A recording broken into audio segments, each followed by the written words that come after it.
पाठारे सरांनी सांगितल्याप्रमाणे की दुर्ग संवर्धन हा विषय कसा मोठा आहे, आज तर आपल्याला या एका दिवसाच्या 2 दिवसाच्या कार्यशाळेमध्ये याच्यावरती आपल्याला विस्तृत चर्चा करता येईल, पण त्याच्यावरती बरंच डिस्कशन झालं पाहिजे, चर्चा झाली पाहिजे, लोकांपर्यंत दुर्ग संवर्धन हा विषय पोहोचला पाहिजे.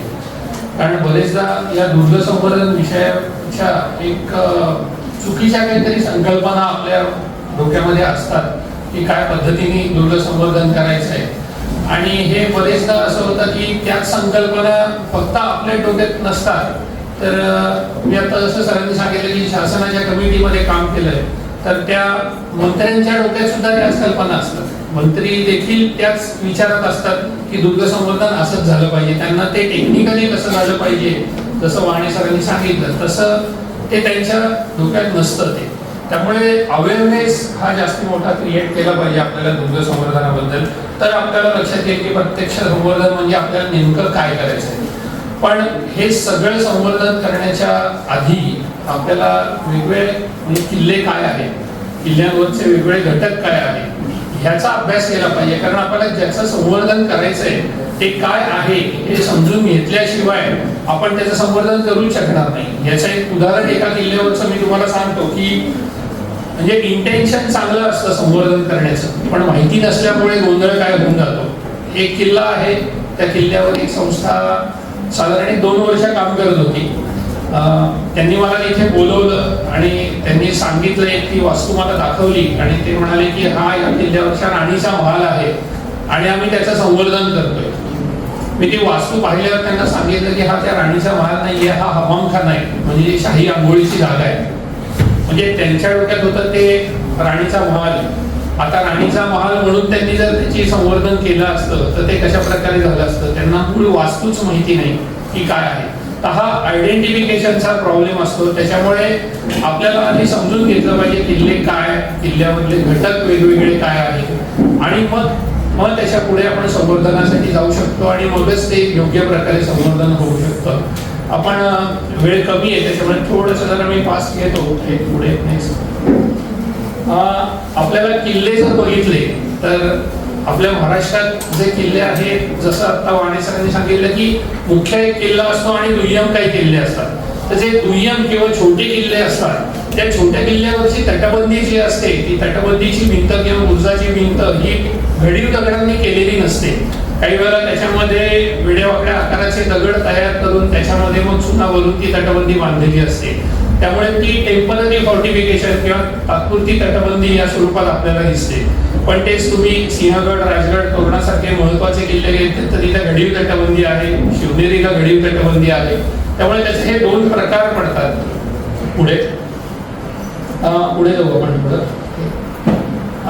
किल्ल्यांचा इतिहास आपल्याला माहिती आहे, हराप्पा मोहेंजोदडो काळापासून सुरू होतो. म्हणजे आर्किओलॉजी या दृष्टिकोनातून आपण जर बघितलं तर सर्वात पहिला किल्ला हा हराप्पा मोहेंजोदडो कालखंडामध्ये बांधला गेला. कारण तिथे आपल्याला सर्वप्रथम तटबंदी, बुरुज, दरवाजे याचे अवशेष आपल्याला दिसतात. आणि सर्वात पहिल्यांदा जो काही किल्ला बांधला गेला तो भुईकोट प्रकारातला किल्ला बांधला गेला. इथे डोंगरावरती किल्ला बांधला गेलेला नव्हता.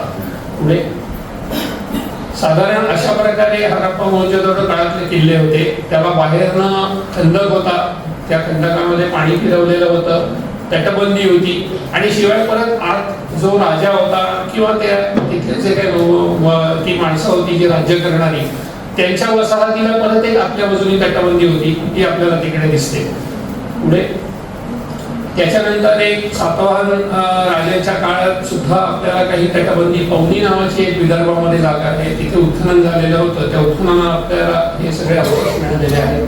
पुढे मध्ययुगीन कालखंडातले किल्ले आपल्याला माहिती आहेत, हे सगळे वारंगळ वगैरे हे सगळे साधारणतः एक 7व्या-8व्या शतकापासून आपल्याला दिसतात.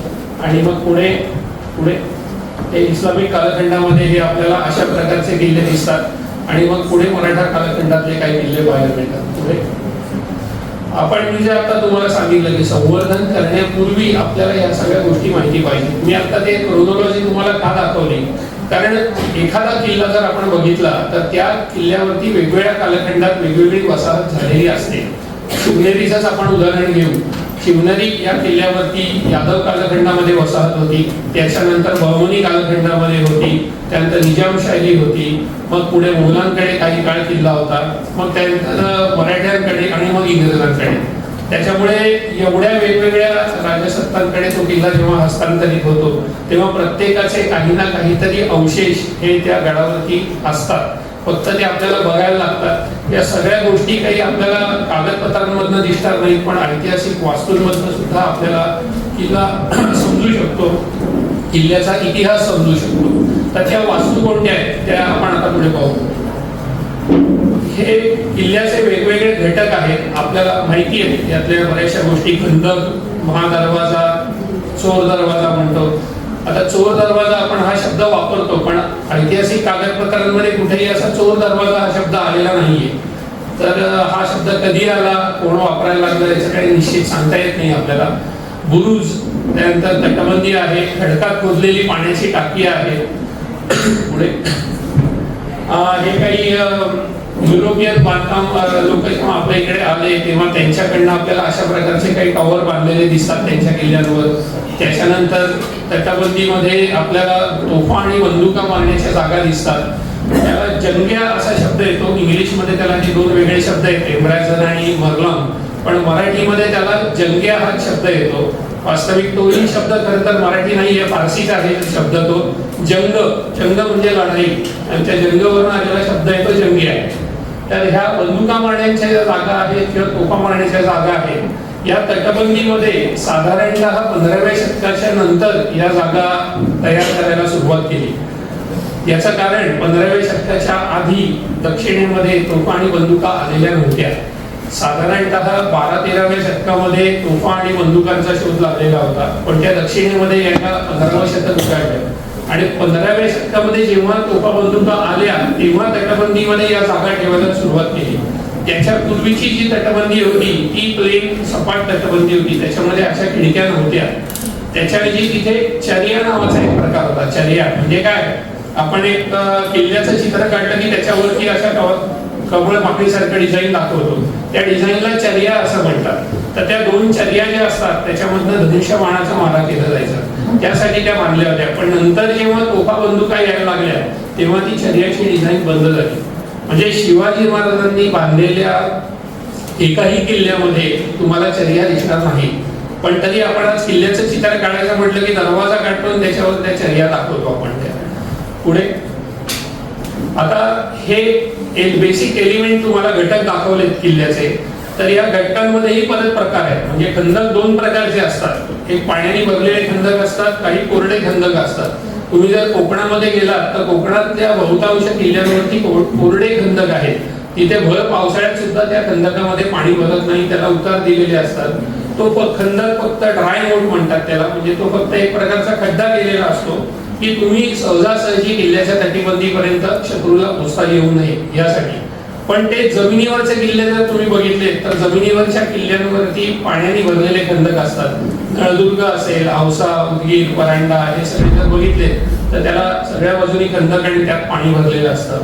पुढे सागरी दुर्ग म्हणजे कोकणातले जे मी तुम्हाला खंदक असलेले किल्ले सांगितले ते या प्रकारचे असतात. तीन बाजूनी ते पाण्याने वेढलेले असतात आणि चौथी बाजू जी जमिनीला जोडलेली असते तिथे खंदक केलेला असतो आणि तो खंदक कोरडा असतो पूर्ण. पुढे दरवाजे तर प्रचंड खूप प्रकारचे दरवाजे असतात.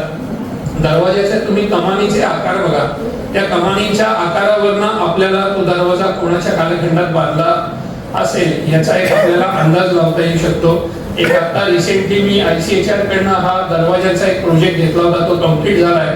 साधारणतः 230 दरवाजांचे आर्किटेक्चरल प्लॅन आणि डिझाईन आम्ही त्याच्यामध्ये केलेली होती. त्यावरनं 230 दरवाजांच्या कमानी जेव्हा मी समोर ठेवेन तेव्हा मला काय दिसलं त्यातनं, तर या 50-70 किल्ल्यांच्या दरवाजाच्या कमानी एकसारख्याच आहेत, या 25 दरवाजांच्या कमानी सारख्या आहेत. मग त्याचा इतिहास वाचल्यावर आपल्याला कळतं अरे हे आदिलशाहीतलं आहे, हे निजामशाहीतलं आहे, हे मराठा पिरियड मधलं आहे. तर हे आयडेंटिफिकेशन करण्यासाठी म्हणून तो प्रोजेक्ट होता. पुढे हे बघा वेगवेगळ्या प्रकारचे दरवाजे तिथे. पुढे चोर दरवाजे म्हणजे खरं तर ते इमर्जन्सी एक्झिट आपल्याला म्हणायला लागेल. किल्ला जेव्हा ट्रॅप जर आपण झालो किल्ल्यामध्ये तर किल्ल्यातनं बाहेर पडण्यासाठीच्या जागा म्हणून ते चोर दरवाजे केलेले असतात. त्याच्यामध्ये वेगवेगळे प्रकार असतात, चौकोनी असतात, काही कमान असलेले असतात. आता बुरुज सुद्धा जवळजवळ खूप वेगवेगळ्या प्रकारचे बुरुज असतात. जवळ मी एक 27-28 प्रकार बुरुजांचे मी काढलेले आहेत. त्याच्यावर एक पुस्तक लिहितोय मी, त्याचं काम चाललंय माझं. त्याच्यात तुम्ही आता बेसिक बघा, एक सिलेंड्रिकल बुरुज आहे उभा, पहिला तो तिकोना किल्ल्याचा आहे. उजवीकडचा बुरुज बघाल तर पंचकोनी बुरुज आहे, शिवाय त्याला टेपर पण आहे. डावीकडे चौकोनी बुरुज आहे, त्याच्यानंतर परत षटकोनी बुरुज आहे राजगड किल्ल्याच्या महादरवाज्याच्या इथे पुढे. तर हे जसे बुरुजांचे प्रकार असतात तसेच तटबंदीचे पण 2 प्रकार दिसतात आपल्याला. उजवीकडच्या तटबंदीचा खालचा जो फोटो आहे तो शिवनेरीचाच आहे. शिवनेरीला यादवकालीन तटबंदीचे थोडे अवशेष काही शिल्लक आहेत, तो एक फोटो आहे. आणि मराठा कालखंडातली तटबंदी आहे वरती, जी छत्रपती शिवाजी महाराजांच्या सिंधुदुर्ग किल्ल्यावरची तटबंदी आहे. पुढे पाण्याच्या टाकीत सुद्धा वेगवेगळे बरेच प्रकार आहेत. आपण जर बघितलं तर इथे अहिल्यानगर म्हणजे पूर्वीचा अहमदनगर, त्याच्या इथे मांजरसुबा नावाचा किल्ला आहे. त्या मांजरसुबा किल्ल्याच्या वरती तुम्ही बघाल तर एक चौकोनी, तुम्हाला पहिला फोटो बघा, तिथे चौकोनी टाकं दिसेल. तर त्या टाक्यात पाणी साठत नाही, तिथे जवळ असलेल्या टाक्यातनं उचलून पाणी तिथे टाकलं जायचं आणि त्याच्यासाठी वेगवेगळ्या 3 मोठ बांधलेल्या होत्या. उजवीकडे तुम्ही दुसरा फोटो बघाल तर तिथे टाक्याला खांब बांधलेले. आता ते खांब जे आहे ते त्या जवळपास तिथेच खालती मांजरसुबा नावाचं गाव होतं. त्या गावात ते लोक ते टाक्याचं पाणी वापरायचे आणि त्याला आत खांब नैसर्गिक ठेवलेले होते, म्हणजे ज्या वेळेला तो किल्ला बांधला तेव्हा. पण हळूहळू ते खांब झिजायला लागले. तर गावातल्या लोकांना असं वाटलं की ते वरचं सगळं खाली येईल आणि पाण्याचं टाकं बंद होईल, म्हणून त्यांनी ते असे चौकोनी खांब बांधले. पण वास्तविक असं काही होत नसतं, वरचं कधीही खाली येत नसतं आणि ते काही खांबावरती पेरलेलं नसतं. वजन डिस्ट्रीब्यूट झालेला असतो ऑलरेडी सगळीकडे. खालती जर बघितलं तर तलाव आहेत बऱ्याचशा किल्ल्यांवरती. म्हणजे तुम्ही लोहगडला गेलात, हा लोहगडचाच हत्ती तलाव आहे, किंवा तसाच तुम्ही राजवाशीला गेलात तर तिथेही हत्ती तलाव आहे. तर हे सगळे मोठे मोठे जे तलाव बांधलेले असतात, त्या तलावातनं काढलेला जो दगड आहे तोच दगड किल्ल्याच्या बांधकामामध्ये वापरला जातो. तटबंदी बुरुज याच्यासाठी लागणारा जो दगड आहे तो गडावरचाच दगड आहे, तो कधी खालना आणला जात नाही. पण आज आपल्याला कॉन्झर्वेशन करत असताना गडावरचा दगड वापरता येत नाही. आपण गडावरचा दगड तोडू शकत नाही नियमाप्रमाणे, म्हणून आता वाणी सरांनी जे सांगितलं की दगड खालनं वरती आणायला लागतो, तो ट्रॉलीनी वर आणायला लागतो. त्यामुळे खर्च हा सगळा वाढतो कामाचा. किंवा ही पण उजवीकडची टाकी बघा तुम्ही, ही ओपन टू स्काय टाकी आहे, म्हणजे आकाशाकडे तोंड केलेली टाकी. यातनंही सिस्टमॅटिकली दगड काढला जायचा आणि तो दगड बांधकामामध्ये वापरला जायचा. पुढे काही अशी लेण्यांसारखी खोदलेली टाकी दिसतात, काही उतारावर आहे, डोंगराच्या उतारावर सिरीजमध्ये खोदलेली टाकी असतात. आता पाण्याच्या टाक्यांचं महत्व तुम्हाला आज्ञापत्रामध्ये वाचायला मिळेल. आज्ञापत्र म्हणजे रामचंद्रपंत अमात्य, म्हणजे शिवाजी महाराजांच्या अष्टप्रधान मंडळातले फायनान्स मिनिस्टर होते. त्यांनी राजाराम महाराजांच्या मुलाच्या कालखंडामध्ये ते आज्ञापत्र लिहिलं आणि त्यामध्ये दुर्गवर्ग नावाचा एक चॅप्टर लिहिलेला आहे. त्यात पहिलंच वाक्य आहे, उदक पाहून किल्ला बांधावा. त्यामुळे किल्ल्यावर पाणी असलं पाहिजे आणि ते जास्तीत जास्त प्रमाणात पाणी असलं पाहिजे असं त्यांनी सांगितलं. त्यातही त्यांचं म्हणणं हे होतं की किल्ल्यावरची पाण्याची टाकी जी असतात त्याला झरे असतात आणि जर भूकंप झाला तर ते झरे डायरेक्शन बदलतात आणि टाकी कोरडी होऊ शकतात, म्हणून एकापेक्षा जास्ती पाण्याची टाकी बांधा असं त्यांनी आज्ञापत्रामध्ये दिलेलं आहे. पुढे आता मी तुम्हाला जंग्या चर्याबद्दल सांगितलं तर उजवीकडे बघा, ते त्या ज्या आहेत त्या चर्या कमळ पाकळीसारखं डिझाईन दिसते ते. पण शिवाजी महाराजांच्या काळात ते पूर्ण बंद झालं. तुम्ही रायगडला जावा, राजगडला जावा, सिंधुदुर्गला जावा, प्रतापगड घ्या, की जे 100% शिवाजी महाराजांनी बांधलेले किल्ले, तिथे तुम्हाला हे डिझाईन दिसणार नाही. किल्ल्याचे अजून काही घटक म्हणजे माची आणि बालेकिल्ला. पण प्रत्येक किल्ल्याला माची बालेकिल्ला असतोच असं नाही, ते त्या त्या भागातल्या किल्ल्याच्या डोंगराच्या आकारावरती डिपेंड आहे. तुम्ही सातारा जिल्ह्यामधल्या किल्ल्यांवर गेलात तर तिथे बालेकिल्ला नाही, कारण तिकडचं लँडस्केप जे आहे तिथे डोंगर सगळे सपाट आहेत. तुम्ही टेबल लँड बघितलं असेल पाचगणी जवळचं, तर साधारण त्याच प्रकारचे सगळे सपाट डोंगर आहेत, त्याच्यामुळे तिथे बालेकिल्ला हा प्रकार तुम्हाला दिसणार नाही. पुढे आता आपल्याला एक साधारण किल्ल्यांबद्दल आपण आता ऐकलं की महाराष्ट्रात किती किल्ले आहेत काय, आणि आपल्याला एक बरेचदा असं एक कन्सेप्ट असते की सगळेच किल्ले शिवाजी महाराजांनी बांधले, पण तसं नाहीये. बरेच किल्ले महाराजांनी जिंकून घेतले आणि बरेच किल्ले महाराजांनी नव्याने बांधले. तर आपल्याकडे सभासद बखरीमध्ये एक यादीच दिलेली आहे की महाराजांनी ते वाचावरती नवे राजांनी गड वसवले त्याची नावानिशिवार यादी, म्हणजे हे 111 किल्ले हे महाराजांनी नव्याने वसवले असा एक उल्लेख येतो. आणि पुढे आणि हे कर्नाटक प्रांतीचे 79 किल्ले, म्हणजे 111 आणि 79 हे किल्ले महाराजांनी बांधले असा सभासद बखरीत उल्लेख आहे. आता या बखरीत सुद्धा थोड्याफार चुका आहेत, पण तरी आपण एक 85% ही बखर किंवा ही यादी आपण खरी धरू शकतो. एक 15 किल्ले आपण प्लस मायनस त्याच्यामध्ये सोडून देऊ, पण ही एक असाही यादी आणि सर्वात जुनी यादी ही आपल्याकडे उपलब्ध आहे. पुढे पुढे जाऊ आपण थोडं पुढे. आता महत्वाचा किल्ला म्हणजे पहिली राजधानी महाराजांचा किल्ला राजगड. राजगड जर बघितलं तर आपल्याला माहिती आहे बाले किल्ला आणि 3 माच्या आहेत इथे. पुढे महाराजांनी त्यांच्या आयुष्यातली मॅक्झिमम वर्ष ही या किल्ल्यावरनं काढली. 24 वर्ष त्यांनी राजगडावरनं काढली. महत्वाच्या अनेक घटनांचा साक्षीदार हा राजगड आहे असं आपल्याला म्हणता येईल. तर हा राजगडचा जो बाले किल्ला आहे हा बाले किल्ला मात्र शिवपूर्व काळात बांधला गेलेला आहे, कारण हा किल्ला महाराजांनी बांधण्याच्या अगोदर हा किल्ला आदिलशाहीमध्ये होता आणि तशी त्याची पत्र आपल्याकडे अवेलेबल आहे. निजामशाहीकडे सुद्धा काही काळ हा किल्ला होता, त्यामुळे त्या दोघांनी बांधलेले दरवाजे या किल्ल्यावर आहेत. पण पूर्वी त्यांच्या काळामध्ये हा किल्ला फक्त बाले किल्ल्यापुरता मर्यादित होता, माच्या नव्हत्या. त्यावेळेला महाराजांनी माच्या बांधून काढल्या असा स्पष्ट कागदपत्रामध्ये उल्लेख येतो. 3 माच्या बांधून काढल्या असा उल्लेख आहे. बाले किल्ल्यावर पण भरपूर कन्स्ट्रक्शन केली, पण हा दरवाजा महाराजांच्या सुरुवातीच्या कालखंडातला आहे असं वाटत नाही, पण त्याच्यावर छाप ही जास्ती करून निजामशाही कालखंडातली आहे. पुढे हे दरवाजे महाराजांच्या काळात बांधलेले दिसतात आपल्याला. पाली दरवाजा, कारण पाली हा महादरवाजा त्या बाजूनी ये जागी नंतर महाराजांच्या काळात सुरू झाली. सुरुवातीला गुंजवणेमधनं गुंजवणे दरवाजा मार्गे येत होते. आता तुम्हाला इथे प्रश्न पडेल की महाराजांनी बांधलेल्या या उजवीकडच्या या दरवाजावरती चर्या कशा दिसतात तुम्हाला, तर या चर्या या नंतरच्या काळात बांधल्या गेलेल्या आहेत. जेव्हा हा किल्ला भोर संस्थांकडे आला तेव्हा भोर संस्थांकडे जवळजवळ 1960 सालापर्यंत हा किल्ला होता, आणि त्या ज्या चर्या आहेत त्या मारा करण्याच्या जागा नाही तर डेकोरेटिव्ह मोठी म्हणून त्या चर्या तिथे आलेल्या आहेत, त्या डिफेन्स एलिमेंट म्हणून तिथे आलेल्या नाहीये.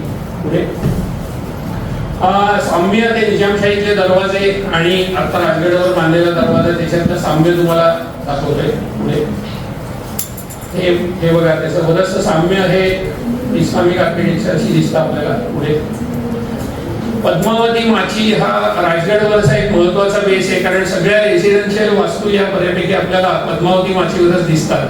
माझ्या एका विद्यार्थ्याला एक विषय दिला होता मी की राजगड रायगड कंपॅरिझन, म्हणजे राजगडावर महाराजांचा राहतं घर आणि रायगडवरचं घर, राजगडवरचे सदर रायगडवरची सदर या सगळ्याची कंपॅरिझन करायची. कारण इनिशियल स्टेजला म्हणजे सुरुवात होती कुठेतरी महाराजांची तेव्हा त्यांचं घर कसं होतं आणि जेव्हा राज्याभिषेक झाला तेव्हा महाराजांचा वाडा केवढा होता, हे अशा प्रत्येक वास्तूची एक कंपॅरिझन दिलेली होती. पुढे सुवेळा माची माहिती आपल्याला सगळ्यांना, अप्रतिम तटबंदी आहे, पण सुवेळा माची किंवा संजीवनी माची हा राजगड किल्ल्याचा सर्वात वीक पॉइंट आहे, सर्वात वीक भाग आहे. म्हणूनच इथे एवढ्या मोठ्या प्रकारची तटबंदी बांधली गेली. आणि अगदी छत्रपती शिवाजी महाराज आणि छत्रपती संभाजी महाराजांनंतर जेव्हा औरंगजेब हा किल्ला जिंकायला आलेला होता तेव्हा औरंगजेबाने देखील हा किल्ला याच बाजूने जिंकला, म्हणून हा किल्ल्याचा सर्वात वीक भाग होता असं आपल्याला म्हणता येईल. पुढे हा पण तसाच भाग होता. ही संजीवनी माची आहे राजगड किल्ल्याची. पुढे आता माची हा प्रकार जो आहे हा खास करून शिवाजी महाराजांच्या काळात डेव्हलप झालाय असा एक माझा अंदाज आहे. याला पुरावा आहे असं मी म्हणत नाही, पण एक आर्किटेक्चरली जर अभ्यास केला तर असं लक्षात येतं की प्रतापगड असेल, राजगड आहे किंवा तोरणा आहे, की जे जे किल्ले महाराजांनी बांधले त्या सगळ्या किल्ल्यांवर आपल्याला अशा प्रकारची माची दिसते. लोहगडला सुद्धा माची आहे इथे. आपण आता राजगडच्या 3 माच्या पाहिल्या. पुढे ही तोरण्याची माची आहे. पुढे ही प्रतापगडची माची आहे. तर हा माची हा सगळा प्रकार हा खास महाराजांच्या काळात डेव्हलप झालेला दिसतो. पुढे त्याच जसं दरवाजे हे सुद्धा हा पण प्रकार आपल्याला महाराजांच्या किल्ल्यांवर दिसतो की एकापेक्षा जास्ती दरवाजे त्यांनी किल्ल्याला ठेवलेले दिसतात आपल्याला. राजगडला अनेक दरवाजे आहेत तिथे, जवळजवळ 4 ते 5 चोर दरवाजे म्हणजे छोटे दरवाजे आहेत, 2 मुख्य दरवाजे आहेत तिथे. पुढे बाले किल्ला मी जसं सांगितलं. आता ही सदर जी आहे उजवीकडे तुम्हाला ते झेंडे लावले तिथे खाली सदर दिसेल. आता ती सदर बांधलेली. आता संवर्धनाच्या प्रक्रियेमध्ये काय होतं, बरेचदा आपल्याला असं वाटतं की या सगळ्या वास्तू आपण बांधून काढल्या पाहिजेत आणि उभ्या महाराजांच्या काळात होत्या तशा त्या वास्तू झाल्या पाहिजेत, पण असं होत नाही. याचं कारण महाराजांच्या काळात त्या वास्तू कशा होत्या हे आपल्याला आज अंदाज लावता येणार नाही जोपर्यंत आपल्याकडे त्याचं काही चित्र नाही किंवा काय नाही. त्यामुळे आपल्याला त्याचं संवर्धन करताना त्या पूर्ण 100% उभ्या करता येत नाही. इथे जी सदर होती ती सदर महाराजांच्या काळापासून होती आणि त्याच्यात ठीक आहे वेळोवेळी थोड्या दुरुस्त्या वगैरे करून जवळजवळ 1960 सालापर्यंत ही राजगडावरची सदर उभी होती. आणि 60 साली जेव्हा संस्थानं विलीन झाली आणि किल्ला भारत सरकारकडे आला त्यावेळेला तिथे मेंटेनन्स अभाव ती सदर सगळी खालती आली. पण त्यावेळी कोणतरी एक हुशार व्यक्ती होता की ज्यांनी त्यावेळेला 60 साली त्या सदरेचा फोटो काढून ठेवलेला होता आणि तो फोटो आपल्याला उपलब्ध झाला आणि त्या फोटोवरनं आपण ती आता सदर पूर्ण रिकन्स्ट्रक्ट केलेली आहे. हा रिकन्स्ट्रक्शनच्या बराच आधीचा फोटो आहे, पण आता ती पूर्ण बांधलेली आहे सदर आणि त्याचा अजून लोकार्पण व्हायचं आहे, पण बऱ्यापैकी काम झालंय. पण इथे फायदा काय झाला तर आपल्याकडे त्याचा रेफरन्स होता, त्याचा एक फोटो का होईना काहीतरी होता आपल्याकडे, म्हणून आपण ती बांधू शकतो. पुढे इथे ती सदर होती, ही जागा आहे, आता तिथे बांधली आहे सदर व्यवस्थित. पुढे देवडे आहेत, हे पण एक एलिमेंट आहे किल्ल्यांचे, दरवाजाच्या आतल्या देवड्या. पुढे आता राजगडवरनं ही राजधानी महाराजांनी रायगडला शिफ्ट केली. ते तर रायगडचं लोकेशन हे जर बघितलं आणि राजगडचं बघितलं तर रायगड हा किल्ला जो आहे हा 4ही बाजूने डोंगरांनी वेढलेला आहे, पण राजगड किल्ला हा सपाटीच्या भागाला जवळ आहे. म्हणजे जेव्हा मिर्झाराजे जयसिंग आला होता तेव्हा त्यांनी पुरंदर जिंकला तेव्हा त्यांनी राजगडच्या जवळची 48 खेडी काढली असा एक उल्लेख होता. त्यामुळे तो जवळजवळ राजगड पर्यंत पोहोचला होता. त्यामुळे भविष्यात असं काही होऊ नये याच्यासाठी त्यांनी ती राजधानी तिथनं रायगडवर शिफ्ट करण्याचा कदाचित महाराजांनी निर्णय घेतला असावा. पुढे हे बघा रायगडचं लोकेशन बघा, त्याच्या आजूबाजूने डोंगर बघा. म्हणजे तुम्हाला घाटमाथ्यावरनं जर रायगड पर्यंत पोहोचायचं असेल तर 850 मीटर खाली उतरायला लागतं, नदी पार करायला लागते, परत 850 मीटर वरती चढायला लागतं. हे अत्यंत अवघड काम आहे आणि या सगळ्या ज्या वाट्या तिथल्या सिंगापूर नाळ असेल, बोराट्याची नाळ असेल, या सगळ्या अवघड वाटा आहेत. म्हणजे इथनं तुम्ही हत्ती घोडे घेऊन वगैरे खालती उतरू शकत नाही, एवढ्या अवघड वाटा आहेत. म्हणून महाराजांनी या जागेची निवड केली. आणि आता वाणे सरांनी जे सांगितलं की मुख्य किल्ल्याच्या बाजूला किल्ले असतात, तसं रायगडच्या बाजूनी 9 किल्ल्यांची प्रभावळ आपण हा शब्द वापरतो त्याला, म्हणजे 9 वेगवेगळे किल्ले रायगडच्या सर्कलमध्ये आहेत. पुढे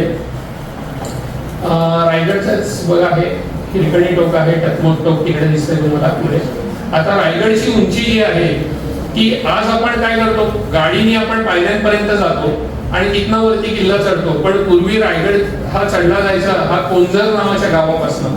कोंझर नावाचं गाव हे पाचाडच्याही खाली आहे आणि कोंझर पासून रायगडची उंची जर आपण बघितली तर 850 मीटर उंची आहे रायगडची. आणि आज आपण पायऱ्यांपासून जिथनं चढतो तिथनं फक्त 350 मीटर आपण क्लाइंब करतो, जास्ती नाही. त्यावेळेला 850 मीटर क्लाइंब करणं सोपं नव्हतं, एवढं एका दिवसात एवढं सगळं क्लाइंब करून वर जाणं अवघड होतं. मनोरे हे पण एक वेगळे एलिमेंट आहेत किल्ल्यावरचे. ह्या मनोऱ्यांचा वापर म्हणजे हवा काढण्यासाठी होता. इस्लामिक आर्किटेक्चर मध्ये बारादारी नावाचा एक प्रकार असतो, ती पण हवा काढण्याची जागा असते, पण ती चौकोनी इमारत असते. इथे आपल्याला ही गोल इमारत महाराजांनी बांधलेली दिसते. हे सगळे जे प्राणी आहेत, तुम्ही जर प्राणी बघाल आता शिवनेरीला सुद्धा या दरवाजावरती ते प्राणी आहेत किल्ल्याच्या. या प्राण्यांना हे काल्पनिक प्राणी आहेत, याला शरभ असं म्हटलं जातं. शरभ हा एक मिथिकल ॲनिमल म्हणता येईल, म्हणजे काल्पनिक प्राणी आहे. याच्या संदर्भात एक कथा अशी सांगितली जाते की जेव्हा हिरण्यकश्यपूचा नरसिंहाने वध केला तेव्हा नरसिंह खूप अग्रेसिव्ह होता. सर्वसामान्य लोकांना त्या नरसिंहाचा त्रास व्हायला लागला, म्हणजे त्याच्या 11 वेगळ्या रूपाचा. तर त्याच्यामुळे लोकांनी शंकराचा धावा केला आणि मग शंकरांनी या प्राण्याचं रूप घेतलं आणि नरसिंह अवतार संपवला. म्हणून त्यावेळेचा शक्तिशाली प्राणी कोण, तर हा शरभ.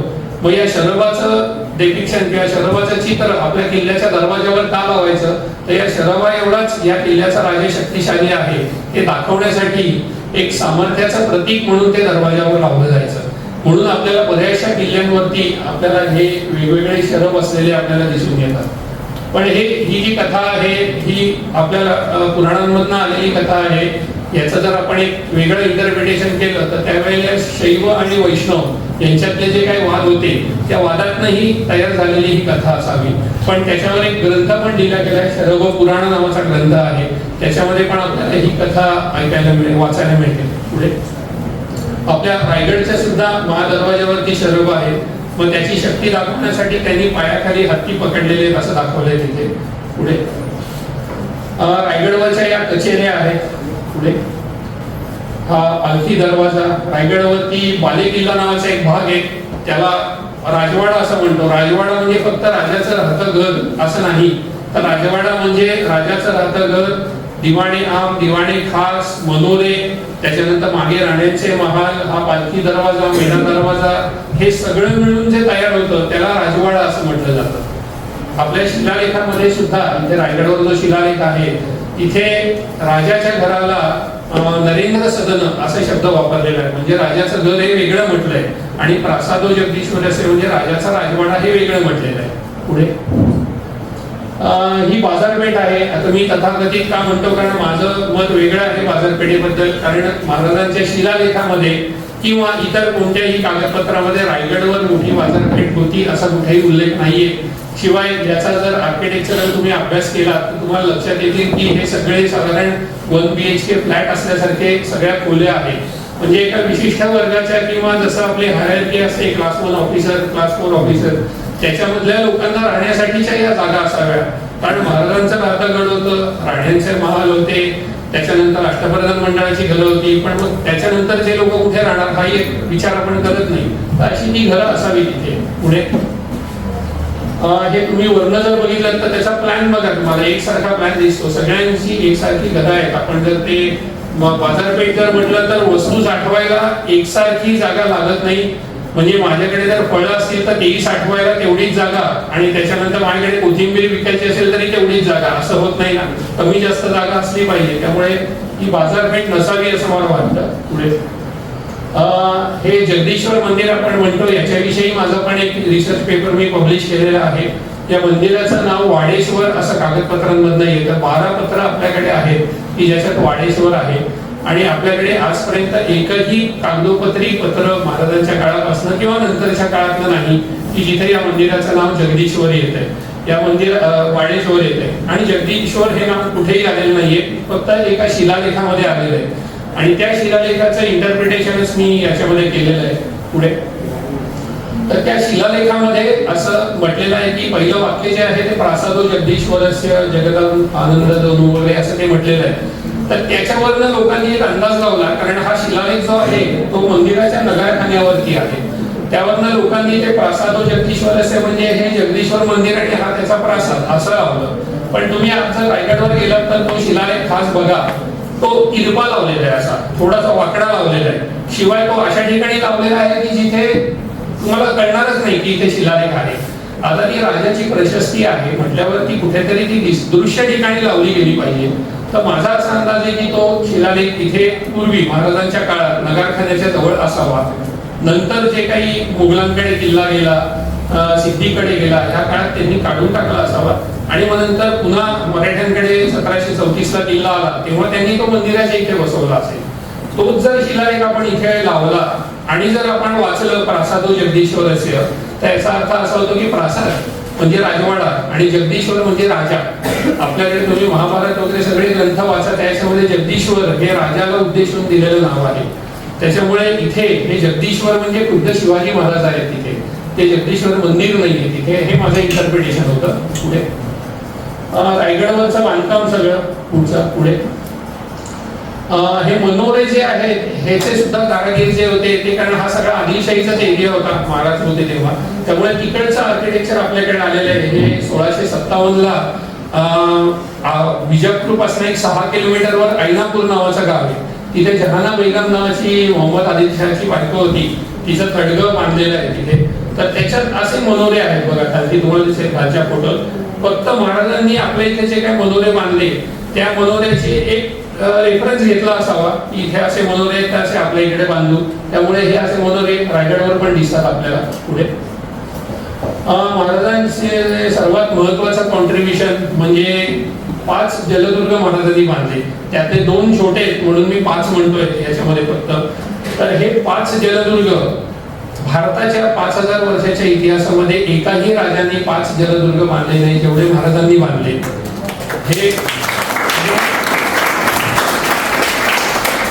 हे ज्या वेळेला नद्यांवरती पूल बांधण्याची सुद्धा टेक्नॉलॉजी नव्हती, अशा वेळेला एखाद्या आयलंडवरती जाऊन तो किल्ला बांधणं हे खूप अवघड काम होतं.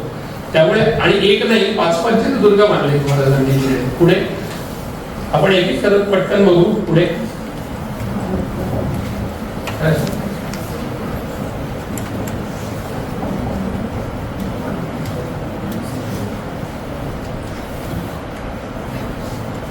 खांदेरी आहे. खांदेरी मुंबईच्या जवळ आहे. खरं तर तो अलिबागला जवळ आहे. पण हा किल्ला जेव्हा महाराजांनी बांधला तेव्हा हे फक्त आयलंड होतं आणि महाराज किल्ला बांधायला सुरुवात केली तेव्हा इंग्रजांनी आक्षेप घेतला. ते म्हणाले की नाही हे आमचं आयलंड आहे. महाराज म्हणाले तुम्ही बाहेरनं आलेला आणि आम्हाला सांगताय की हे आयलंड आमचं आहे वगैरे. ते म्हणाले नाही हे हिंद्री आणि केंद्री नावाचं आमचं आयलंड आहे. महाराज म्हणाले काय करायचं ते करा, आम्ही किल्ला बांधायला सुरुवात करणार.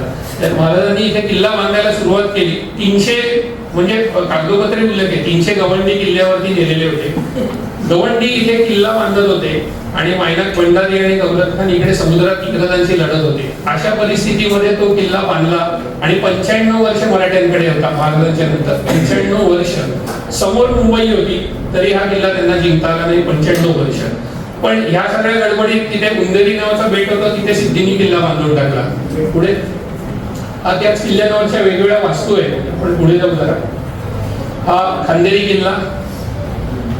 पुढे खांदेरीवरची ही तटबंदी प्रचंड मोठे दगड असतात जसे वाणेकरांनी दाखवले तसे या तटबंदीत वापरलेले. पुढे हा मुख्य दरवाजा त्याचा गेलेला आहे पण चोर दरवाजा त्याला शिल्लक आहे. आणि किल्ल्यावर आज पाणवठे त्या आयलंडवरती गोड पाणी आहे आणि 4 पाण्याची टाकी या किल्ल्यावरती आहेत मोठी. पुढे एक वेताळाचं मंदिर आहे किल्ल्यावरती. त्या वेताळाला ऑफरिंग म्हणून म्हणजे त्या एक स्वर्ण फिश नावाचा एक मासा येतो, त्याला असं नाक मोठा असतो, चोच असते, त्याला काटे असतात उजवीकडे दिसायला येते. तर ते कापून त्या वेताळाला ऑफरिंग म्हणून वाहतात. त्या मंदिरात सगळीकडे भिंतीवरती असे ते काटे लावलेले आहेत तिथे. पुढे हे सगळे किल्ल्याचे तिथलेच दगड वापरून ही तटबंदी बांधलेली आहे. कुठलाही बाहेरनं दगड आणलेला नाहीये. हे तिथलेच लोकल दगड सगळे किनाऱ्यावर असलेले. पुढे कुलाब्याच्या जवळच सर्जेकोट नावाचा किल्ला आहे. तो मात्र महाराजांच्या काळात बांधला गेला का नाही मला शंका आहे. पुरावा नसल्यामुळे मी काय बोलत नाहीये. पुढे हे आंग्र्यांच्या काळात हा कुलाबा किल्ला जरा पुढे आला पण ह्याचं बांधकाम महाराजांच्या अगदी शेवटच्या कालखंडामध्ये सुरू झालं होतं. पुढे तर ब्रिज बांधलेला आहे त्यांनी. हा म्हणजे कुलाबा आणि सर्जेकोट याला जोडणारा हा ब्रिज आहे. पुढे हा पण साधारण मध्ययुगीन काळात आंग्र्यांच्या काळातला आहे हा ऍक्च्युली. पुढे तसाच एक ब्रिज कनकदुर्ग आणि फतेदुर्ग किल्ल्यावरती आहे. हाही आंग्र्यांच्याच काळातला आहे ब्रिज. पुढे पद्मदुर्ग महाराजांनी बांधलेला अजून एक आयलंड जंजिराच्या इकडे आतल्या बाजूला आहे हा किल्ला. पुढे त्याचा दरवाजा आहे. पाण्याच्या माऱ्यामुळे सध्या तिथे दगड झिजतायत अजूनही आता इकडे. पुढे तिथले दगड झिजलेत आणि तिथला चुना मात्र कडक झालेला आहे. पुढे सुवर्णदुर्ग किल्ला अजून एक महत्वाचा. कान्होजी आंग्र्यांची कारकिर्दी इथं सुरू झाली. पुढे याचा दरवाजा किंवा महाराजांनी बांधलेल्या सगळ्या किल्ल्यांचे दरवाजे बघा समोर बुरुज असतात आणि दरवाजा आतल्या बाजूला असतो. सहजासहजी तुम्हाला तिथपर्यंत जाता येत नाही. पुढे या किल्ल्यावरचं एक वैशिष्ट्य म्हणजे त्या किल्ल्याच्या पायरीवर एक कासवाचं शिल्प आहे. मला मराठ्यांच्या कोणत्याही किल्ल्यांवर किंवा महाराष्ट्रातल्या कुठल्याही किल्ल्यांवर कासवाचं शिल्प असं दिसलं नाही. ही एकमेव एक किल्ल्यावरची जागा आहे जिथे कासवाचं शिल्प दिसलं. उजवीकडे त्याच शिल्पाच्या शेजारी हनुमानाची मूर्ती आहे.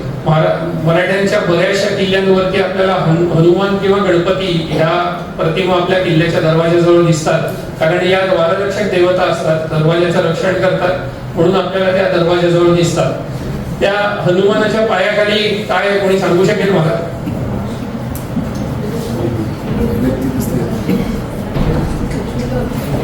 काय पायाखाली हनुमानाच्या?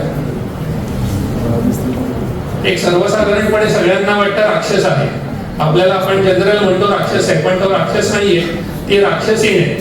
हनुमान जेव्हा लंकेमध्ये गेला होता तेव्हा लंकेमध्ये जाण्यापूर्वी त्याचा सामना लंकीन नावाच्या राक्षसीणीशी झाला होता आणि तो तिला मारून लंकेमध्ये त्यांनी प्रवेश केला. म्हणून हनुमानाच्या पायाखाली ती लंकीन दाखवली जाते. तिला एक तर लंकीन म्हणतात किंवा तिला पनवती असं सुद्धा म्हणतात तिला. सिंधुदुर्ग पण महाराजांनी 100% नव्याने बांधलेला किल्ला कुर्टे नावाच्या बेटावर बांधला त्यांनी. पुढे हा सिंधुदुर्गची पाण्याची टाकी, दरवाजा.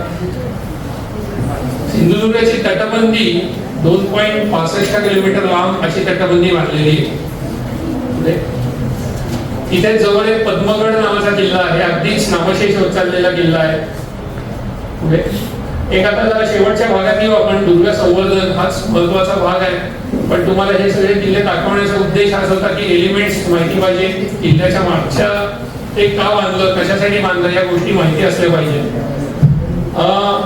मी जसं सांगितलं की आपल्या इकडे डोंगराळ भाग जास्ती आहे, खास करून आपण पश्चिम महाराष्ट्रात जर बघितला सह्याद्रीच्या मुख्य रांगेत जास्तीत जास्त किल्ले आहेत आणि इथल्या वातावरणामुळे इथले किल्ले खराब झालेले आहेत. शिवाय इथे लढलो आपण, इथे 1818 ला इंग्रजांनी किल्ले पाडले, त्याच्यामुळे या किल्ल्यांची अवस्था अशी.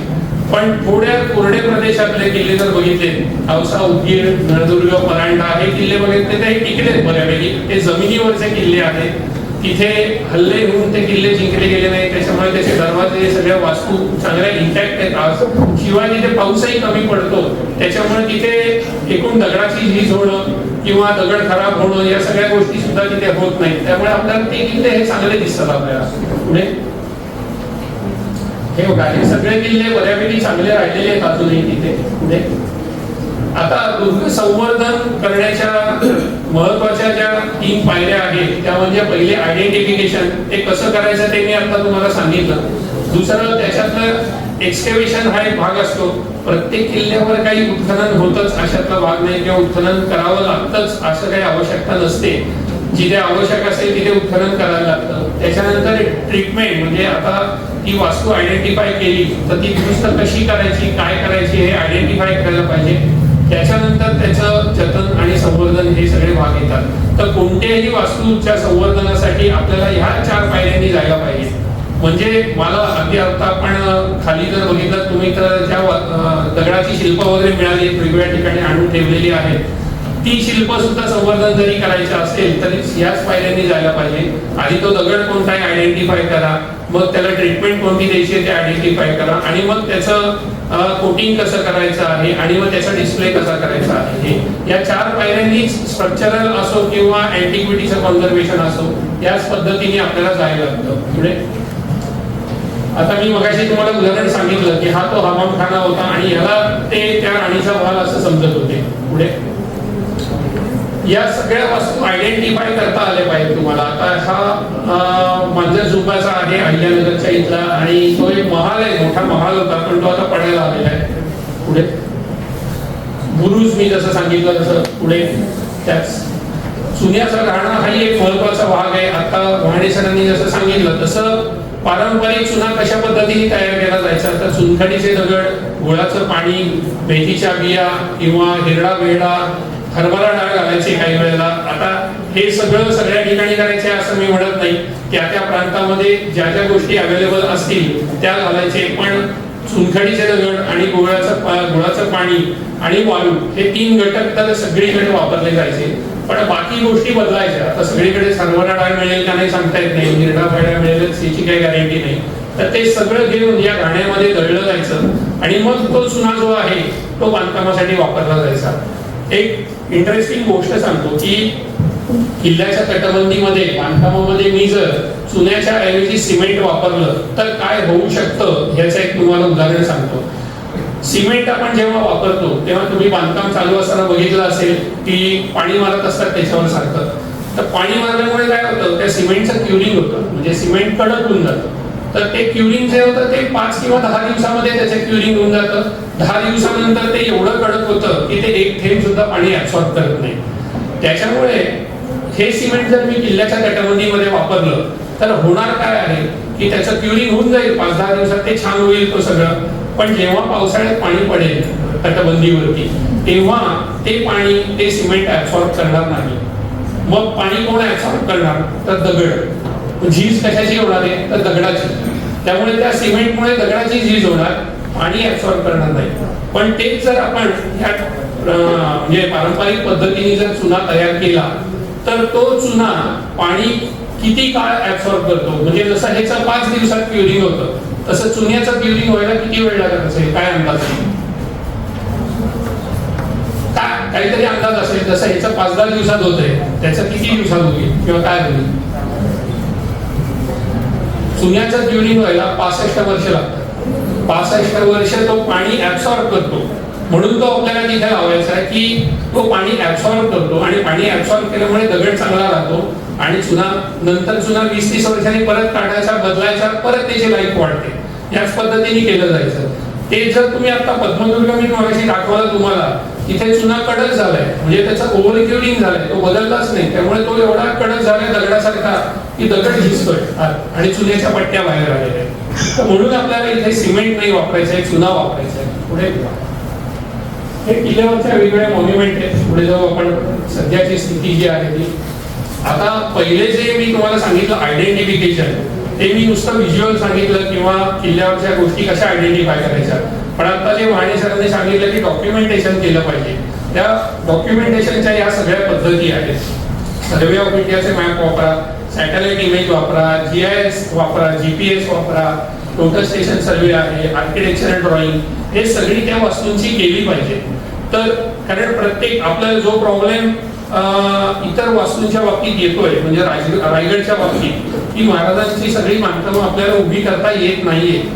पण तसंच आज व्हायला नको की म्हणजे आज आपल्याला जी मॉन्युमेंट उभी आहे त्याचं आजही जर आपण ड्रॉइंग करून नाही ठेवलं तर याच्यानंतर 100 वर्षांनी जे लोक येतील ते लोक आपल्या नावाने खडे पडतील की अरे यांनी 100 वर्षापूर्वी ड्रॉइंग केलं असतं तर हा दरवाजा आम्ही उभा केला असता, यांनी का नाही केलं. म्हणून ते आपण ड्रॉइंग करणं गरजेचं आहे. हे पण एक प्रकारचं संवर्धनच आहे. म्हणजे आपल्या संवर्धनामधल्या आपल्या संकल्पना बदलून टाका की काहीतरी खोदायचंय किंवा काहीतरी बांधायचंय म्हणजे संवर्धन नाही, ते सोडूनही आपण संवर्धन करू शकतो. ते हे आहे. हे मी तुम्हाला आता असंच एक मी प्रोजेक्ट घेतला होता 2011 ते 13 मध्ये. मी विचार केला की मी इंडिव्हिज्युअल म्हणून काय करू शकतो किल्ल्याचं. तर मी विचार केला की तोफा, नष्ट होणारा भाग म्हणजे तोफा आहे. कारण तोफा किल्ल्याच्या तटबंदीवरून लोक ढकलून देतात आणि नंतर बंगारामध्ये त्याचे तुकडे झालेले विकतात. तर म्हणून तोफांचं डॉक्युमेंटेशन करायचा एक प्रोजेक्ट घेतला. त्यात जवळजवळ 240 तोफांचं डॉक्युमेंटेशन केलं आणि आता त्या डॉक्युमेंटेशन केलेलं सगळं आहे माझ्याकडे. पण मी आता रिसेंटली रसाळगड किल्ल्यावर गेलो होतो, तिथे 21 तोफांचं मी डॉक्युमेंटेशन केलं होतं. आता तिथे 18 तोफा आहेत, 3 तोफा गायब झाल्या. पण माझ्याकडच्या डॉक्युमेंटेशननी ती तोफ कुठे होती, किती साईजची होती, कोणत्या मेटलमध्ये ओतलेली होती आणि तशीच्या तशी आपल्याला तो बनवता येईल एवढं डॉक्युमेंटेशन माझ्याकडे आहे आता. तर अशा पद्धतीचं हे डॉक्युमेंटेशन आपल्या किल्ल्यांचं झालं पाहिजे की आपल्याला 100 वर्षानंतर किमान 100 वर्षापूर्वीचे तरी किल्ले उभे करता आले पाहिजे. महाराजांच्या काळातले नाही उभे करता येणार, पण हे तरी जमलं पाहिजे आपल्याला. त्यासाठी ते डॉक्युमेंटेशन गावोगावी झालं पाहिजे. पुढे हे सर्वे ऑफ इंडियाच्या माध्यमातून असतं डॉक्युमेंटेशन. मी पुढे जातो थोडं पुढे. हे सगळे मॅपिंगचे वेगवेगळे प्रकार आहेत. मॅप्स कसे बनवायचे, पुढे GPS कसा वापरायचा. GPS आता सगळ्यांच्या मोबाईलमध्ये GPS असतो. तुम्ही कुठेही गेलात तरी त्याचे तुम्हाला कॉर्डिनेट्स मिळतात. आता तर अजून नवीन नवीन सॉफ्टवेअर आले की त्याने तुम्ही फोटोही काढू शकतो त्याच्यातनं आणि त्या फोटोवरही कॉर्डिनेट येतात. त्याच्यामुळे ती सोपं आहे. पुढे पुढे पुढे हा एक GPS आम्ही पूर्वी वापरायचो. यांनी सरळ त्या त्या जागेवरचे एक्झॅक्ट तुम्हाला अक्षांश रेखांश त्यामध्ये मिळतात. पुढे त्या GPSच्या आधारे हा रोहिडा किल्ल्याचा नकाशा केलेला आहे. तो GPS सोपा आहे वापरायला. तुम्ही GPS ऑन करायचा किल्ल्याच्या एखाद्या तटबंदीवरनं आणि तिथनं अख्ख्या किल्ल्याला टेरी मारायची पूर्ण आणि परत पहिल्या पॉईंटवर यायचं. त्याचा मॅप बनून जातो. त्याचा आपला एरिया कळतो किती एकर वगैरे आहे ते सगळं कॅल्क्युलेट होतं त्यामध्ये. पुढे पुढे सॅटेलाइट इमेजचाही हा फायदा होतो आपल्याला असं की आपल्या खांदेरी किल्ल्याच्या जवळ थळ गावामध्ये हा एक किल्ला आहे. मला इथे दिसतोय का तो किल्ला. एक बुरुज आहे त्या हिरव्या पाण्याच्या वरती बघा, एक बुरुज गोल दिसतोय. तसे हे 4 बुरुज असलेला किल्ला आहे. तुम्ही प्रत्यक्ष जर तिथे गेलात ना तर तुम्हाला बुरुज आहे हे कळणारच नाही, कारण तिथे सगळीकडे मासे वाळत घातलेले ते त्याच्यावर, त्यामुळे किल्ला आहे तिथे हे कळतच नाही. पण सॅटेलाइट इमेजचा सुद्धा असा फायदा होतो, त्यावरही आपल्याला काही गोष्टी कळतात. पुढे हे अशा प्रकारचे नकाशे, एक साधारण 120 नकाशे मी बनवून ठेवलेले आहेत. त्याच्यानंतर अजून एक वेबसाईट आहे यांची, आपली ट्रेक क्षितिज नावाची, त्याही लोकांनी खूप छान मॅप बनवून ठेवलेले आहेत. तुम्ही ते सुद्धा मॅप वापरू शकता किल्ल्याचे. हे सगळे नकाशेच आहेत किल्ल्याचे. हे डॉक्युमेंटेशनचा हा भाग आहे सर्वात महत्वाचा. पुढे हे GIS आहे. GIS ने सुद्धा आपल्याला किल्ल्याचे वेगवेगळे नकाशे बनवता येतात.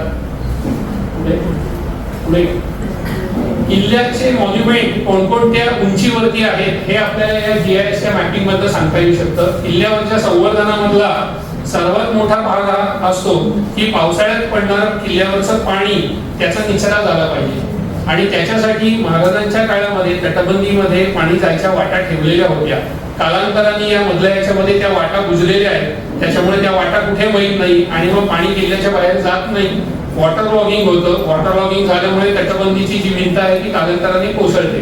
त्यामुळे ह्या नकाशांच्या आधारे आपल्याला त्या वाटा मोकळ्या करता आल्या पाहिजेत. तिथे उतार कुठे हे आपल्याला समजतात आणि त्या मोकळ्या करून एक प्रकारे संवर्धन करू शकतो आपण. पुढे हे सगळे कंट्रोल मॅप आहेत किल्ल्याचे. हे थोडी टेक्निकल ड्रॉइंग आहे ती सगळी.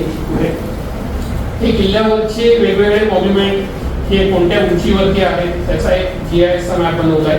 हे फ्री सॉफ्टवेअर मधून बनवलेले नकाशे सगळे. हे पुढे एक टोटल स्टेशन सर्वे हे इन्स्ट्रुमेंट तुम्हाला माहिती असेल, म्हणजे रोड सर्वेसाठी ट्रॅक्टर घेऊन लोक उभे राहतात बघा. हे सर्वे आपण एक पहिल्यांदाच आपण हे पूर्णगड नावाच्या किल्ल्यावरती आपण हे वापरलेलं होतं आणि ते वापरून किल्ल्याचे आम्ही नकाशे बनवले होते. हा पण एक आम्ही ICHR चा प्रोजेक्ट घेतला होता, एक ट्रायल म्हणून किल्ल्याचा हा प्रोजेक्ट घेतला होता पूर्णगडचा, आणि चांगले नकाशे या किल्ल्याचे बनवले गेले आहेत. हे बघा, हे किल्ल्याचा हा पूर्ण नकाशा आहे. पुढे हे दरवाजाचे आराखडे आहेत, प्लॅन आणि एलिव्हेशन दरवाजाचे बनवले तिथे. दुसरा दरवाजा आहे हा पूर्णगडचाच. तिथल्या रिलिजियस स्ट्रक्चर आहेत, एक समाधी आहे किल्ल्यावरती तिथं. आणि तसंच मी तुम्हाला आता सांगितलं तोफांचं डॉक्युमेंटेशन जे केलं होतं ते तोफांचं डॉक्युमेंटेशन आहे. पुढे अशी ड्रॉइंग्स बनवली तोफांची. तुम्ही जंजिराला जर गेला असाल मुरुडच्या इथे तर तिथली ही कलाला बांगडी तोफ आहे. त्याच्या ड्रॉइंग वरनं आम्ही त्याचं वजन काढलं तर 19 टनाची तोफ आहे, 19,000 किलोची तोफ आहे. त्याची ही काही 3D मॉडेल्स बनवलीत आम्ही. आता दुर्ग संवर्धन करताना जे हौशी दुर्ग संवर्धन करणारे आहेत किंवा ज्यांना दुर्ग संवर्धन करायचं आहे, काही संस्था असतील, त्यांनी काय कामं केली पाहिजेत याच्या संदर्भामध्ये एक गाईडलाईन म्हणून हे गोष्टी सांगितल्या आहेत. पहिलं म्हणजे शासनाचा सर्वात जास्ती पैसा जो आहे तो गवत काढण्यावर जातो. दरवर्षी त्यांना गवत काढायला लागतं आणि दरवर्षी गवत काढण्यावरच बरेचसे पैसे खर्च होतात. त्यामुळे ते काम आपण करू शकतो. आणि ते गवत काढणं म्हणजे गवत उपटून काढणं नाहीये, ते कुलप घेऊन नीट गवत कापलंय, तुम्ही उपटायला गेलं तर त्याच्यावर माती येते, चुना येऊ शकतो तटबंदीतला, त्याच्यामुळे ते उपटायचं नाहीये. त्याच्यानंतर दुसरा गड स्वच्छ ठेवणे म्हणजे कचरा, तिथलं पाणथळ जागा असतील त्या स्वच्छ ठेवणे. गडावरची पाण्याची टाकी असतात ती टाकी वेळोवेळी स्वच्छ ठेवणे. पावसाळ्याच्या आधी तुम्ही जर त्याच्यातला गाळ वगैरे काढला तर गाळ काढला तर ती पावसाळ्यात भरू शकतात, चांगली राहतात. आणि सर्वात महत्वाचं म्हणजे तो गाळ हा मे महिन्यातच काढायचा, मे महिन्याच्या आधी काढायचा नाही. कारण मे महिन्यात टाकं बऱ्यापैकी ड्राय होतं, होल नसते त्याच्यामध्ये, आणि तो गाळ काढला की तो चाळायचा. कारण त्या गाळामध्ये बांगड्या, खेळे, त्याच्यानंतर नाणी, अजून काही लोखंडाच्या वस्तू, कॉपरच्या वस्तू, अनेक गोष्टी या पाण्याच्या टाक्यांमध्ये असतात. त्या चाळून त्या वेगळ्या करून त्या अँटिक्विटी बाजूला करून तो गाळ कुठेतरी साठवून ठेवायचा आहे. तो गडावर पसरवून टाकायचा नाहीये कुठे किंवा दरीमध्ये फेकायचा नाहीये. बरेचदा पाण्याची टाकी साफ करणारे ज्या संस्था असतात ते डायरेक्ट गाळ काढतात आणि दरीतच टाकून देतात.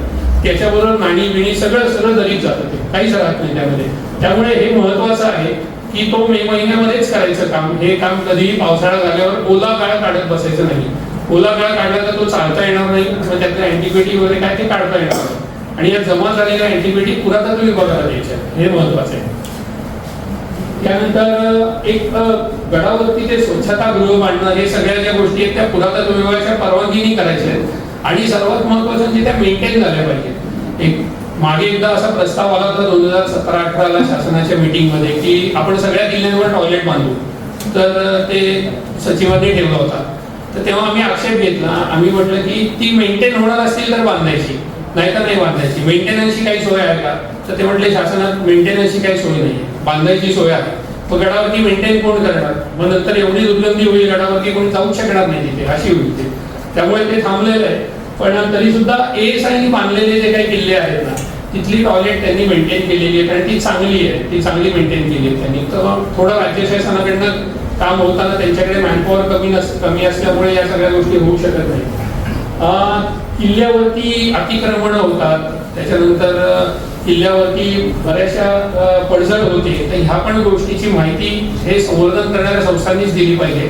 म्हणजे महाराजांच्या काळात काय होत होतं, महाराजांच्या काळात प्रत्येक किल्ल्यावर लढाई झाली असं नाहीये.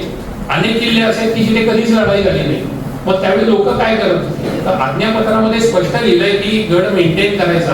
म्हणजे त्या लोकांना कामं लावत होते की जे काही सैनिक होते त्यांना गडाच्या तटबंदीवरची गवत काढा, गडावरती जो कचरा आहे तो गोळा करा, तो गोळा करून तो जाळा, त्याच्या राखेवरती भाजीपाला पिकवा, असं आज्ञापत्रामध्ये दिलेलं आहे. ते हवालदाराचं काम होतं की त्या लोकांना कामाला लावायचं, त्यांना रिकामं बसू द्यायचं नाही. तर आज आपलं काम गडावरचं काय आहे? तर गड मेंटेन करणं हे काम आहे. त्या काळी सुद्धा गडावरती दुरुस्ती करायला आणि बांधकाम करायला किल्ल्यावरती कारखानेच होता आणि तो कारखानीचंच काम करायचा. ते कोणी येऊन मला वाटतंय मी संवर्धन करतो आणि मीच जाऊन बांधतो आणि मीच तटबंदी बांधतो असं नाही होत. त्यामध्ये त्याला त्या विषयातले तज्ज्ञ पाहिजे, सिव्हिल इंजिनिअरिंग वगैरे याच्यातलं तज्ज्ञ पाहिजे, तो करू शकेल त्याच्यामधली बांधकाम चुन्यामध्ये वगैरे. तसंच अतिक्रमण हा एक मोठा विषय आहे किल्ल्यावरचा. आपल्याला माहिती आहे विशाळगडला अतिक्रमण आहे, अनेक किल्ल्यांवरती अतिक्रमण झालेली आहेत ती. तशी ती अतिक्रमण हे थांबवणं सुद्धा हे दुर्ग संवर्धन करणाऱ्या संस्थांचं काम आहे. ती होत असतील तर त्याला शासनाकडनं पाठपुरावा करून ते सगळं थांबवणं. त्याच्यानंतर सर्वात महत्वाचं म्हणजे गडावरती माहितीचे फलक लावणं. आज अनेक किल्ल्यांवर तुम्ही गेलात तर कुठेही माहितीचे फलक नसतात आणि ते माहितीचे फलक लावले पाहिजेत. कारण नवीन येणाऱ्या माणसाला काहीच माहिती नसतं किल्ल्यावरचं कुठे जायचंय, काय जायचंय. त्यामुळे ते लावणं खूप गरजेचं आहे आणि ते मेंटेन करायला लागतात. याचं कारण पावसाळ्यामध्ये ते खराब होतात किंवा गडावर वारं वगैरे मोठ्या प्रमाणावर असतं, ते फाटतात. तर ते मेंटेन करणं हे खूप गरजेचं असतं. तर ही सगळी जी कामं आहेत ही बरीचशी ही कामं एक दुर्ग संवर्धन संस्था म्हणून करू शकतो आपण. पण एक आपण पहिले डोक्यातनं काढलं पाहिजे की आम्हाला काहीतरी खोदायचं आहे आणि काहीतरी बांधायचं आहे, हे डोक्यातनं काढलंच पाहिजे. कारण उत्खनन असं करता येत नाही. काही जण उत्साहाच्या भरामध्ये किल्ल्यावर जाऊन उत्खनन करतात, त्यानंतर किल्ल्यावरतीचे चौथरे असतात, त्या चौथऱ्याभोवतीची माती काढतात, ती मोकळी करतात. ती मोकळी केल्याने असं होतं की त्या मातीच्या आधारे तो चौथरा उभा असतो. तुम्ही ती सगळी माती काढून टाकल्यावर त्याचा सपोर्टच जातो सगळा. पुढच्या पावसाळ्यात तो चौथराही खाली आलेला असतो की जो काही तो टिकलेला आहे एवढे वर्ष. त्यामुळे ते उत्साहाच्या भरात खोदकाम करणं हे योग्य नाहीये. पुरातत्व विभागाच्या मदतीने तुम्ही काम करा, त्यांना कळवा, त्यांची माणसं येतील, तुम्ही त्यांच्याबरोबर काम करू शकता.